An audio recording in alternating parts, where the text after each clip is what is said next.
स्वागत है आपका अपने YouTube चैनल ट्रेडिंग एंगल्स में। दोस्तों आज हम लोग बात करने वाले हैं निफ्टी और बैंक निफ्टी की इंट्राडे एनालिसिस की।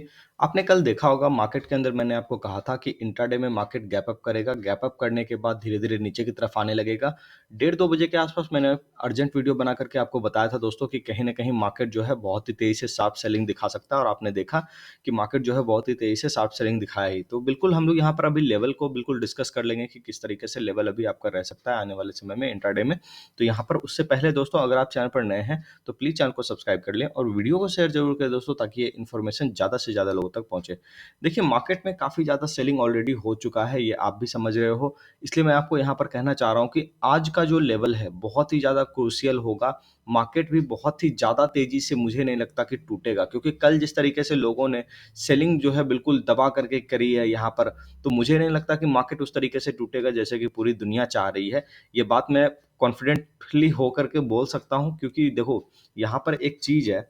आप देखो डाउ जोन्स के अंदर कल इतना सारा खबर निकल करके आया, कहीं ना कहीं डाउ जोन्स फिर भी आप देख लो नीचे से बिल्कुल रिकवर कर गया। ठीक है, यही बात मैं आपको बोलता हूँ दोस्तों, जब भी बहुत ज्यादा बुरी खबरें चल रही होती है ना, उस समय चार्ट अगर इस तरह से रिएक्ट करे तो आप समझ लो वो रिटेल को ट्रैप करने के लिए आ रहा है। तो इसलिए मैं आपको कहूंगा कि निफ्टी के अंदर आज जो हम लोगों को लेवल फॉलो करना चाहिए वो कहीं न कहीं इस तरीके से होगा। देखो मैं बता देता हूँ। मान लो कि सेलिंग प्रेशर अगर गहराता है निफ्टी में, ठीक है? तो निफ्टी का एक नीचे का एरिया है 16,864 के आसपास। तो यहाँ तक कहीं न कहीं मार्केट हो सकता है इंट्राडे में आए, और अगर बहुत गंदा वाला टूटा तो मैंने आपको बता रखा है पहले ही कि 16,738, 744 इस रेंज में कहीं न कहीं जाने की कोशिश मार्केट बिल्कुल कर सकता है, ठीक है? तो यहाँ से आपको आज क्या करना है? मैं आपको कहूँगा कि आज आपको बस वेट एंड वॉच करना है और देखना है कि मार्केट सेटल करता है कि नहीं, और काम किस तरीके से करता है। क्योंकि देखो बहुत ज़्यादा पैनिक सेलिंग ऑलरेडी कल हो चुकी है, मुझे ऐसा लग रहा है। हालांकि कई सारे इंडेक्सेस हमारे डाउन भी हैं आज 1-1%, आधा-आधा परसेंट, लेकिन फिर भी मुझे ऐसा लग रहा है कि बहुत ज़्यादा पैनिक सेलिंग हो गई है मार्केट में। मार्केट एक बार रिट्रेस करने की कोशिश जरूर करेगा। तो मान लो अगर फ्लैट या गैप डाउन खुलता है तो आपको बस कुछ करना नहीं है। देखो पीछे से हम लोगों के पास शॉर्ट बिल्कुल है, आपको पता होगा कि यहाँ पे मैंने आपको कहा था कि मार्केट को बिल्कुल शॉर्ट करना, और अभी तक वो शॉर्ट हम अपने पास बिल्कुल कैरिड है। तो यहाँ पर हम देख लेते हैं कि सबसे पहले देखो गैप अप मान लो अगर यहाँ पे करता है, ठीक है? तो किस तरीके का गैप अप को हम लोग को चेज करना है। देखो यहाँ पर जो है आपका 17,000 के ऊपर जब निफ्टी कहीं ना कहीं निकलने लग जाए ना, ठीक है, जैसे मान लो हम लोग नीचे खुलने के बाद अगर हम लोग रिकवर किए और 17,000 के ऊपर जाने लगे, वहां पे इंट्राडे कैंडल पे आप वहां पे एक एसएल लगाना और कहीं ना कहीं ऊपर की तरफ ट्राई करना, क्योंकि मार्केट रेंज में रहने की कोशिश कर सकता है। 17,200 के आसपास का कहीं आपका टारगेट होगा। इंट्राडे में निफ्टी यहां तक जा सकता है, और अगर इस तरह से किया, ठीक है, तो आप समझ लो मार्केट का इंटरनल स्ट्रेंथ अभी भी जिंदा है, ठीक है। और दूसरी बात ये कि मान लो हम लोग यहाँ से खुलने के बाद अगर 17,000 पे रेजिस्टेंस लेने लग गए, ठीक है, 17,000 पे रेजिस्टेंस लेने लग गए और नीचे जाकर के अपना जो टारगेट था उसको पूरा करने लग गए, ठीक है, तो फिर आप ये समझ लो कि मार्केट में वीकनेस गहरा सकती है, ठीक है। तो सबसे जरूरी बात कि डेली चार्ट के ऊपर आ जाना, और कहीं ना कहीं आज का जो लो है, ठीक है, उसको कटने का वेट करना है हम लोग को कि वो कटता है कि नहीं कटता। लेकिन अगर वहां से सपोर्ट भी लेने लगा और 17,000 के ऊपर आने लगे तो इग्नोर मत करना, शॉर्ट कवरिंग आ सकती है, ठीक है। तो इसलिए बच करके संभल करके रहना है हम लोगों को, ठीक है ना। फिर यहाँ पर हम लोग बात कर लेते हैं दोस्तों बैंक निफ्टी के बारे में। निफ्टी बैंक को अगर हम लोग यहाँ पर देखें तो एक सेकंड, सॉरी, ये फ्यूचर्स का चार्ट खुल गया। मैं निफ्टी बैंक की चार्ट लगा लेता हूँ यहाँ पर डेली चार्ट पर। निफ्टी बैंक, तो यहाँ पर दोस्तों जैसा कि आप सभी को पता है बिल्कुल सेम काम होने वाला है कहीं ना कहीं। आप देख लो इसके अंदर जो है आवरली चार्ट पे अगर हम लोग आए तो यहाँ पे आपको पता चलेगा कि यहाँ पर भी बिल्कुल उसी तरीके का काम हुआ पड़ा है। और मुझे लग रहा है कि बैंकिंग देखो वीक जरूर है, लेकिन कहीं ना कहीं ये ट्रैप करने की कोशिश एक बार जरूर करेगा।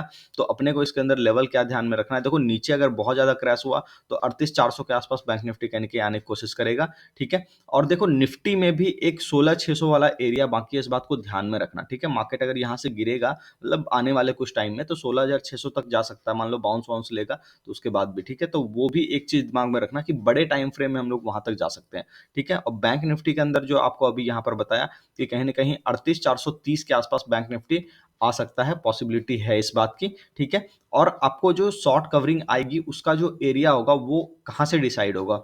वो होगा 39,160 के ऊपर। 39,160 के ऊपर जब दोस्तों निकलने लगे इंट्राडे में आपका और सस्टेन कर जाए, ध्यान रखना क्योंकि ये रेजिस्टेंस भी बनेगा और सपोर्ट भी बनेगा, और अगर सस्टेन कर जाए तब कहीं न कहीं जा करके आप यहाँ पर बाय इनिशिएट कर सकते हो, तो देख लेना। और मैं कोशिश आपको यही करने के लिए कहूँगा कि आज आप ट्रेड इंट्राडे के अंदर मत करो। पीछे से जो अपने पास शॉर्ट एग्जिस्टिंग पड़ा हुआ है उसको रहने दो, अभी देखते हैं हम लोग क्या करता है मार्केट वहाँ पर, ठीक है? क्योंकि उसको हम लोग तभी काटेंगे जब कहीं न कहीं हम लोग यहाँ पर बैंक निफ्टी के अंदर 39,900 के ऊपर निकल जाएँगे, और निफ्टी के अंदर भी सिमिलरली कल वाला हाई के ऊपर जब हम लोग क्लोजिंग बेसिस पे क्लोज़ करेंगे, तब हम लोग कहीं न कहीं शाम को वो माल बिल्कुल काट करके ले जाएँगे, वो प्रॉफिट अपने घर पे ले जाएँगे। दोस्तों आशा करता हूँ आपको समझ में आ गया होगा यहाँ पर। और एक सबसे ज़रूरी बात, मिड कैप इंडेक्स मैं आपको बार-बार बोल रहा हूँ, निफ्टी मिड कैप 100, ठीक है? निफ्टी मिड कैप 100 पे नज़र बना करके रखना। नीचे का एरिया अगर ना काटे, यहाँ से मान लो अगर डबल बॉटम ये बना करके ऊपर निकलने लग जाए ना, तो फिर आप सतर्क हो जाना कि यहाँ पर मार्केट में कहीं न कहीं रिकवरी आएगी, बहुत तेज़ वाली आएगी, ठीक है? और रिलायंस पे भी थोड़ा बहुत नज़र रखना, और इसका जो एरिया मैंने आपको बता दिया था 29,640, इसके नीचे जब तक ये नहीं निकलेगा ना, तब तक यहाँ पर कहीं न कहीं बहुत बड़ी वाली मंदी की शुरुआत नहीं हो सकती। जब तक ये एरिया बचा हुआ है, मुझे उम्मीद है कि मार्केट ऊपर आ जाएगा, ठीक है? तो देखते हैं दोस्तों, बाकी मिलते हैं नेक्स्ट वीडियो में। चैनल को सब्सक्राइब कर लीजिए। आशा लगा कि आपको बिल्कुल अच्छा लगा होगा अपना जो एनालिसिस है दोस्तों। मिलते हैं नेक्स्ट वीडियो में। धन्यवाद, नमस्कार।